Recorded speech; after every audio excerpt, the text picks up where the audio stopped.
वानर मुख नारद। काम पर विजय प्राप्त करने के बाद नारद बेहद उत्साहित हुए। अपने पिता ब्रह्मा के पास गए, उन्हें अपनी उपलब्धि बताई। मगर ब्रह्मा जी ने काम पर विजय प्राप्त करने को अधिक महत्व नहीं दिया।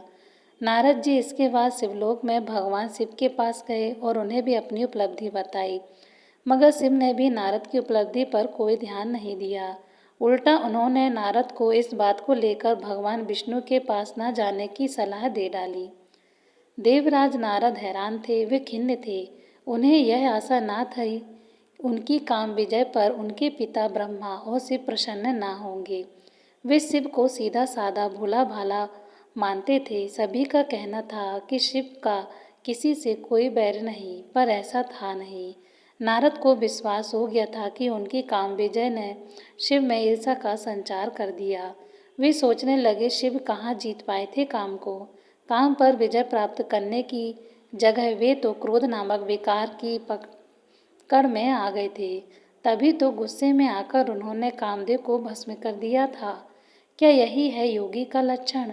नारद के कानों में शिव की यह शब्द, वत्स तुमने अपने पिता और मुझे प्रसन्नतापूर्वक अपनी विजय का समाचार दिया, पर श्री हरि को यह बताने उनके पास न जाना बार बार गूंज रहे थे। वे मेरे इष्ट हैं, मेरे स्वामी हैं, क्यों न उन्हें अपनी सफलता का समाचार दूं।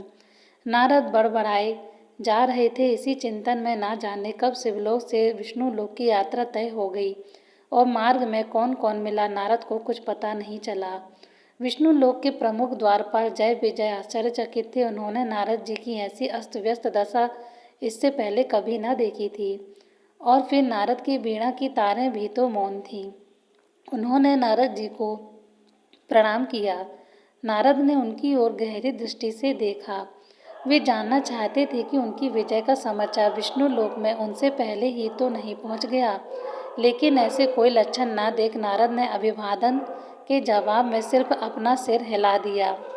यह अभिवादन की परंपरा के विरुद्ध था, लेकिन नारद तो परंपरा अपरंपरा से परे मात्र अपने अस्तित्व के लिए नए स्वरूप की स्वीकृति में लगे हुए थे। नारद के द्वारपालों के सामने अपना निश्चय रखा। मैं भगवान के दर्शन करना चाहता हूँ। यह सुनकर जय विजय को और भी ज्यादा हैरानी हुई। वे सोचने लगे, देवर्षि के लिए तो किसी भी लोक में किसी प्रकार का विधि निर्देश नहीं है, वे कहीं भी पहुंच सकते हैं, फिर यह औपचारिकता कैसी? यह सोच दोनों भागे भागे भगवान विष्णु के सामने उपस्थित हुए। उन्होंने देवर्षि के आगमन की सूचना भी दी और यह भी निवेदन किया कि आज देवर्षि बदले हुए। भगवान ने अपनी आंखें खोला बिना जय विजय की सारी बात सुनी। अंत में मुस्कुराए और देवर्षि को सम्मान लाने की अनुमति प्रदान कर दी। देवर्षि ने भगवान के श्री चरणों को स्पर्श किया। भगवान ने बिना कोई आशीर्वाद दिए पूछा, कैसे हो नारद? आज देवर्षि विषाद और खिन्न कैसे दिख रहे हैं? नारद की आंखों से अश्रुधारा बह चली। बोले, आप तो सर्वज्ञ हैं प्रभु, पर मुझ अज्ञानी को यह पहली बात ज्ञात हुआ कि किसी की सफलता पर कोई प्रसन्न नहीं होता, यहाँ तक कि पिता भी नहीं और देवों में भी कोई नहीं, भले ही वे चाहे शिव ही क्यों न हो, वे भी ईश्वर से युक्त नहीं हैं। आप ही बताइए, उन्होंने ऐसा क्यों कहा कि मैं अपनी विजय गाथा आपको ना बताऊं? श्री हरि ने प्रश्न किया, विजय गाथा? कैसी विजय गाथा नारद जी? नारद बोले, हाँ भगवान, विजय गाथा जिस पर आज तक कोई विजय प्राप्त नहीं कर सका। मैंने उस कामदेव को परास्त कर दिया। उसने हारने के बाद मेरे पैरों में गिरकर मुझसे आपके दास से क्षमा मांगी। लेकिन नारद, तुम तो ब्रह्मचारी हो, तुमने विवाह नहीं किया तो क्या काम पर तुमने पहले विजय नहीं पाई थी? श्री हरि ने मुस्कुराते हुए जब यह प्रश्न पूछा तो महालक्ष्मी भी बिना मुस्कुराए ना रह सकी। श्री हरि के इन वाक्यों में किसी प्रकार का व्यंग्य नहीं था। वे नारद को भीतर से कुरेद कर कुछ बाहर निकालना चाहते थे। नारद के पास श्री हरि के इस प्रश्न का कोई उत्तर न था। श्री हरि बोले, देवर्षि, तुम तो सहज रूप से काम से परे हो, उस पर विजय की बात सोच स्वयं को अपने स्वरूप से नीचे क्यों गिराती हो? सहज विचरण करो, विजय पराजय से परे जनहित का कार्य करो, यही एक सच्चे भक्त की पहचान होती है। यह सुनकर नारद का मुखमंडल आंसुओं से धुल चुका था। ऐसा क्यों हुआ? इसे तो श्री हरि भी जानते हैं। महालक्ष्मी ने अपना स्नेह भरा हाथ देवर्षि के माथे पर रखा। नारद कुछ सहज हुए। उन्होंने श्रीहरि को प्रणाम किया। श्रीहरि ने आशीर्वाद दिया, जो चाहते हो वह प्राप्त करो। नारद के मुख से निकला, भक्ति दे भगवान, अपनी भक्ति दे। समय बीता। पृथ्वी लोक में विचरते हुए नारद की दृष्टि समुद्र के किनारे बसे एक सुंदर नगर पर पड़ी। नारद उस ओर मुड़े। नगर में प्रवेश किया, लगा मानो इंद्रपुरी पहुंच गए। राजमहल के प्रवेश द्वार पर जा खड़े नारद का सभी ने अभिवादन किया। महाराज को देवर्षि के आगमन का समाचार मिला। वे महारानी के साथ अगवानी करने आ पहुंचे। देवर्षि का माया नगरी में स्वागत, इतना कहकर महाराज ने देवर्षि को दंडवत प्रणाम किया। वेदों का सस्वर पाठ आरंभ हो गया। देवर्षि आश्चर्यचकित हुए। उन्हें लगा जैसे सब कुछ पूर्व नियोजित था, लेकिन देवर्षि इस समय विचारों में उलझन में नहीं उलझना चाहते थे। उन्हें बस इतना पता चल गया था कि उस नवीन का नाम माया नगरी था। मन ही मन वह यह भी सोच रहे थे कि नगर में भव्यता के हिसाब से माया नगरी नाम सार्थक ही है। देवर्षि राजभवन में पहुंच चुके थे। वे राज सिंहासन पर आसीन थे। समूचा सापा राज परिवार देवर्षि के चरणों में बैठा था। महाराज ने महारानी के कानों में कुछ कहा। महारानी प्रणाम कर वहां से उठी और रतिवास में ओर चल दी। थोड़ी देर बाद देवर्षि उठ खड़े हुए बोले, राजन मैं अब चलता हूँ, फिर कभी। अभी देवर्षि कुछ कहते ही कि सामने से आती सौंदर्य की साक्षात प्रतिमा को देखकर स्तब्ध हो गए।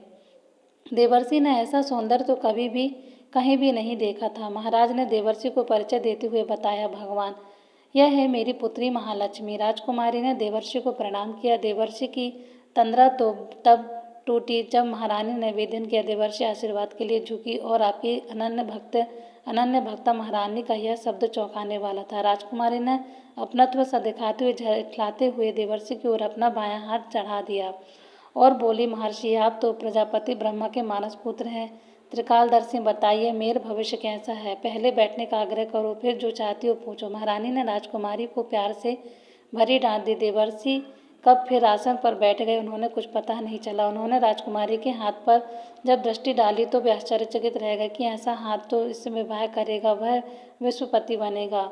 जो विश्वपति होगा उसी का इससे विवाह होगा। खुद ही उलझ कर रह गए। देवर्षि नारद को समझ नहीं आ रहा था, इसलिए वे मौन रह गए। क्यों परेशान कर रही हो देवर्षि को, फिर कभी पूछ लेना अपना भविष्य। महाराज ने राजकुमारी को यह कहते हुए देवर्षि के श्री चरणों में निवेदन किया, इसी पूर्णिमा के दिन मेरी पुत्री का स्वयंवर हो रहा है।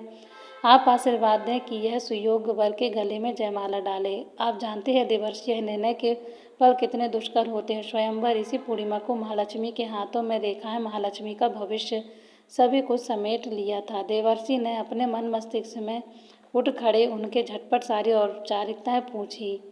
वे उस वातावरण से सरपट निकल जाना चाहते थे। जल्द आऊँगा यह आश्वासन देकर महाराज को दिया और चल दिए। कहा कि ये उस समय स्वयं भी नहीं जानते थे। नारद को देखते ही श्रीहरि के होठों पर मुस्कुराहट फैल गई। नारद के अभिवादन का उत्तर देते हुए लक्ष्मी ने पूछा, क्या बात है पुत्र, आज चिंतन लग रहे हो। पुत्र इस शब्द ने नारद को भीतर तक झंझोर दिया। इतना स्नेह तो ब्राह्मणी से भी उन्हें कभी नहीं मिला था। उन्हें लगा कि अब जो वे चाहते हैं पा लेंगे। नहीं माँ, ऐसी कोई बात नहीं है। जिसकी आप जैसी माँ हो उसे चिंता कैसी। नारद चतुर हो गए थे। स्वार्थ व्यक्ति को स्वयं चतुरता सिखा देती है। अब श्रीहरि की बारी थी। देवर्षि वैसा आप तो सभी कामनाओं से परे हैं, लेकिन आज मुझे लग रहा है मानो आपके मन में किसी कामना का अंकुर फूटा है। देवर्षि चुप थे, लेकिन हैरान भी। उन्हें विश्वास हो गया था कि उनकी लक्ष्य प्राप्ति के सभी साधन सहज रूप से एकत्रित होते जा रहे हैं। सब अनुकूल था। भगवान, ऐसी कोई बात नहीं है। आपके श्री चरणों में मात्र छोटी सी प्रार्थना थी। कहो पुत्र, पूर्णिमा के दिन सिर्फ एक दिन के लिए मुझे अपना रूप देने की कृपा करें और मैं किस रूप में रहूं। आप तो कोई भी रूप ले सकते हैं। देवर्षि उतावले हो रहे थे। उन्हें डर था कि कहीं श्रीहरि उन्हें मना न कर दें। ठीक है, पूर्णिमा को हरि रूप हो जाएगा तुम्हारा। श्रीहरि ने हरि रूप देने का वर दे दिया देवर्षि को। देवर्षि उठ खड़े हुए। उन्होंने एक बार अपने इष्ट की आंखों में यह सोचकर झांका कि कहीं छल तो नहीं कर रहे। श्रीहरि के नारद के मन में भांप लिया। देवर्षि परेशान न हो, संत से छल मेरी मर्यादा नहीं है। मैं तो भक्तों का धर्म रक्षक हूँ। श्रीहरि बोले। नारद झेप गए। चोरी पकड़ी गई थी। इष्ट के प्रति शंका। पूर्णिमा के दिन मायापुरी सजी हुई थी। नगर में राजकुमारों का तांता लगा हुआ था। एक से एक सुंदर, एक से एक महारथी। सभी आशा निराशा के बीच जुड़ रहे थे। महालक्ष्मी के पास भी सभी के गुण दोषों की जानकारी पहुंच चुकी थी। सांझ हुई, दरबार सजा था। राजकुमार अपने अपने आसनों पर आसीन थे। महाराज ने अपनी पुत्री के स्वयंवर की घोषणा की। आप सभी इस सभा में पावन आयोजन में स्वागत है। आप सभी गुण संपन्न हैं, मेरी दृष्टि में समान है। मेरी पुत्री महालक्ष्मी जिसके भी गले में वरमाला डालेगी वही इस माया नगरी का जमाता होगा। महाराज का यह वक्तव्य समाप्त ही हुआ था कि शहनाइयाँ गूंज उठी। महालक्ष्मी अपनी सखियों के साथ दरबार में प्रविष्ट हुई। शालीनता और सौम्यता कि साक्षात प्रतिमा दिव्य अलौकिक तेज से सभी को मंत्रमुग्ध करती हुई चली आ रही थी। दरबार में सन्नाटा था। जिसके माए सामने से गुजर जाती वह निराशा की गहरी खाई में गिर सा जाता। राजकुमारी जब एक आसन के सामने पहुंची तो ठिठक गई। उस आसन पर बैठे भद्र पुरुष ने अपनी गर्दन आगे कर दी। उसे देखकर सखियां खिलखिला उठी। राजकुमारी आगे चल दी, लेकिन आश्चर्य, वह भद्र पुरुष अगले रिक्त आसन पर जा बैठा। ऐसा एक बार नहीं कई बार हुआ। उसे मानो विश्वास ही नहीं हो रहा था कि उसका वरण नहीं किया जा रहा। सभी के देखते देखते विष्णु समान एक राजकुमार ने दरबार में प्रवेश किया। उसे देखकर राजकुमारी खेल उठी। अभी वह आसन पर बैठा भी नहीं था कि राजकुमारी ने उसके गले में वरमाला डाल दी। तभी भवन में सामूहिक स्वर गूंजा। यदि राजकुमारी ने पहले से ही किसी का चुनाव पति के रूप में किया था तो यह नाटक करने की क्या आवश्यकता थी। सबने राजकुमारी को घेरना चाहा, लेकिन न जाने क्या देखा, सभी को सब भय से सुन्न हो गए।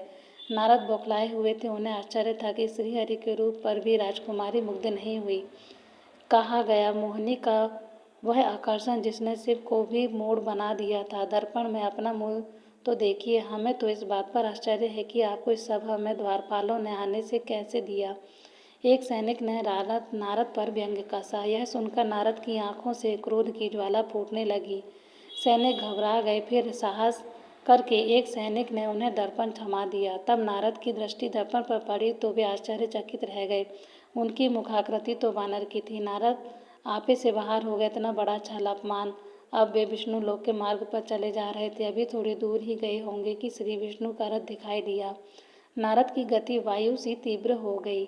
रथ के वापस पहुंच नारद ने देखा तो उन्हें विश्वास न हुआ। श्रीहरि के साथ राजकुमारी महालक्ष्मी थी।